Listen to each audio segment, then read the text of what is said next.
మోకాళ్ళు గుజ్జు మార్చాలి. తగ్గింది అంటూ ఉంటారు గుజ్జు అంటే అది కార్ట్లేజ్. ఆ కార్ట్లేజ్ తగ్గినప్పుడు కీళ్ళు రాసుకుంటూ ఉంటాయి, దానివల్ల పెయిన్ వస్తూ ఉంటుంది. ఈ ఆర్థో సమస్యలకు సంబంధించిన మూలికల్ని ఆర్థోలోని అన్ని సమస్యలకి అన్ని రకాల బాడీలో ఉన్న అన్ని జాయింట్స్, ఆ ఆర్థో అనే పదం అన్ని జాయింట్స్కి వర్తిస్తుంది. సో ఊర్జ అనేది ప్రాణశక్తి కాబట్టి ఆ మూలికల యొక్క శక్తిని ఈ ఆయిల్లోకి తీసుకొని దాంతో క్యాప్సూల్స్ చేశారు. ఇవి లోపలికి తీసుకోవడం వల్ల బాడీలో ఉన్న టాప్ టు బాటం ఎన్ని జాయింట్స్ 144 జాయింట్స్ ఉంటాయి.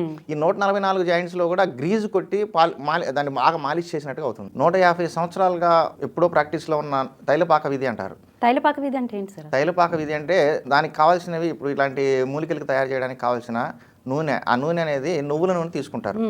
ఈ నువ్వులలోకి ఏ అయితే మూలికలు ఉన్నాయో, ఇప్పుడు ఆర్థో ఊర్జ ఉంది, దీనికి వీళ్ళు ఏం చేస్తారంటే వజ్రవల్లి, ప్రసారిణి, బల, ఆవుపాలు, నాటు ఆవుపాలు, అలాగే గంబారి అని ఇలాంటి చాలా మూలికలు, ఒక దాదాపుగా ఒక 30 మూలికలు. ఈ మూలికలన్నింటిలో ఉన్న ఒక శక్తిని నూనెలోకి తీసుకురావాలి.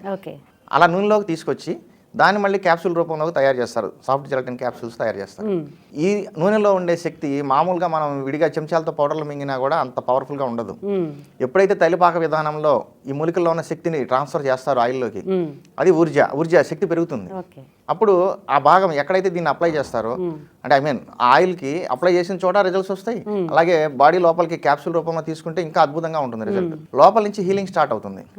ఎప్పుడైతే ప్రాణశక్తి లోపలికి ఎంటర్ అయిందో ఆ సమస్య ఆటోమేటిక్గా తగ్గిపోతుంది.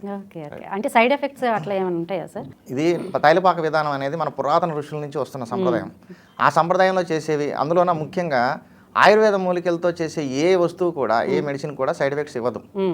ఈ మూలికలతో చేసి మనం ఎప్పటి నుంచో పురాతన కాలం నుంచి వాడుతున్నాం కాబట్టి మనం తినే ఆహారం కూడా చెట్ల నుంచే వస్తుంది, మనం తీసుకునే మెడిసిన్ కూడా చెట్ల నుంచే రావాలి. చిన్నపిల్లలకి అంత ఎముకల నొప్పులు వచ్చే అంత చిన్నపిల్లలు ఉండరు, చిన్నపిల్లలకి అంత అవసరం రాదు. కానీ కొన్ని రకాల కేసుల్లో మస్కులర్ డిస్ట్రోఫీ అని ఇట్లా కొన్ని కేసుల్లో చిన్న వాళ్ళకు కూడా వాడాల్సి వస్తుంది. వాళ్ళకు కూడా సేఫ్గా వాడుకోవచ్చు. ఉదయం ఒక క్యాప్సూలు, సాయంత్రం ఒక క్యాప్సూలు వయసును బట్టి తిన్న తర్వాత వేసుకొని గోరువెచ్చటి పాలు తాగాలి.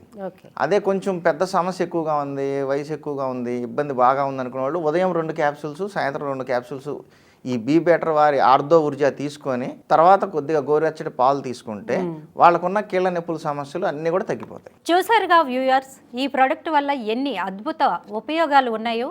ఇంకెందుకు ఆలస్యం, వెంటనే స్క్రీన్పై ఉన్న నెంబర్కి కాల్ చేసి ఆర్డర్ చేసుకోండి. ఉచిత డోర్ డెలివరీ కూడా ఉంది.